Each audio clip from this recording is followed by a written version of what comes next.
వరంగల్ ప్రజల కళల ప్రాజెక్టుగా భావిస్తున్న 24 అంతస్తుల మల్టీ సూపర్ స్పెషాలిటీ ఆసుపత్రి ప్రారంభంపై మళ్లీ అనుమానాలు నెలకొన్నాయి.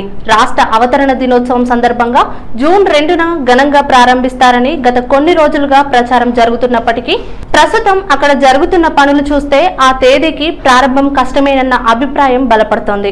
భారీ అంచనాలతో నిర్మిస్తున్న ఈ ఆసుపత్రి భవనం ఇప్పటికే ఆకట్టుకునేలా సిద్ధమైంది. బయట నుంచి చూస్తే పనులన్నీ పూర్తయ్యాయన్న భావన కలుగుతున్న లోపల మాత్రం ఇంకా కీలకమైన పనులు కొనసాగుతూనే ఉన్నాయి.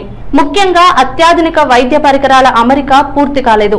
పేషెంట్లకు ప్రాణాధారమైన ఆక్సిజన్ సరఫరా వ్యవస్థ పనులు కూడా ఇంకా కొనసాగుతున్నాయి.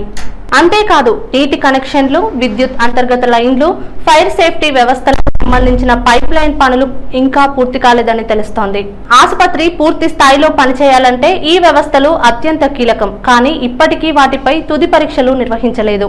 ఇక ఓపీ విభాగాలు, ఐపీ వార్డులు, ల్యాబ్లు, స్కానింగ్ యూనిట్ల ఏర్పాట్లు కూడా ఇంకా పూర్తి కాలేదని సమాచారం. పేషెంట్లకు అవసరమైన బెడ్లు, పరికరాలు, మానిటరింగ్ సిస్టమ్ అమరిక ప్రక్రియ కొనసాగుతోంది. మరోవైపు ఆసుపత్రిలో అమర్చిన ఆక్సిజన్, నీరు, విద్యుత్ పైప్ లైన్లపై మాక్ డ్రిల్ నిర్వహించాల్సి ఉంది. ఎమర్జెన్సీ పరిస్థితుల్లో వ్యవస్థలు ఎలా పనిచేస్తాయో పరీక్షించే ఈ ప్రక్రియ ఇప్పటి వరకు జరగకపోవడంతో అధికారుల్లో కూడా సందిగ్ధత నెలకొంది.